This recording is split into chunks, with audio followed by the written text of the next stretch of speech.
J'ai pris conscience depuis déjà très jeune que j'étais malade en fait, parce que j'ai été diagnostiqué à l'âge de 7 mois de la mucoviscidose. Quand j'ai commencé l'école, c'est là où ça a été le plus compliqué. Les gens ne connaissaient pas forcément la mucoviscidose et tout ça. Puis du coup, ce qui se passait, c'est que les enfants, ils avaient peur de me toucher. Et du coup, j'étais un peu le contaminé, quoi, entre guillemets, le zombie de la récréation et puis même de la classe. Et puis aucun élève voulait me toucher.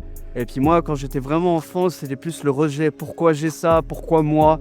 Pourquoi je suis malade? Pourquoi les autres, ils ont pas ça? Après, avec l'âge, ça a vraiment évolué. Et puis pour moi, c'est devenu normal, en fait. C'est devenu une normalité. La plupart des symptômes, en fait, qui sont très handicapants, c'est que déjà, au niveau digestif, mon pancréas, entre guillemets, fonctionne mal. Je digère mal les graisses, les amidons et les protéines. Forcément, un peu des problèmes de poids, donc de sous-nutrition, j'ai toujours été maigre. Sinon, par contre, c'était plus à partir de l'adolescence, c'était pulmonairement.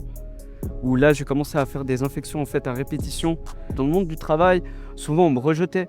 Parce que pour eux, cette maladie, c'était j'allais mourir, tout simplement, quoi. On m'a carrément dit non, on va pas vous prendre, vous avez la mucoviscidose. Si vous avez une hospitalisation, on peut pas compter sur vous. Et puis c'est vrai que je me sentais vachement rejeté et tout ça, parce que moi j'avais envie de travailler, j'avais envie de faire quelque chose. Mais en fait, on me laissait pas. Quand j'étais plus jeune, c'était mon ennemi, quoi. Aujourd'hui, je le vois comme un colocataire. Mais c'est un peu le colocataire chiant qui laisse des habits un peu partout qui laisse la vaisselle et puis des habits partout dans l'appart. Mais c'est mon coloc, quoi. Et puis j'ai pas trop le choix. Parce que sans lui, je peux pas payer complètement mon loyer, on va dire ça comme ça, quoi.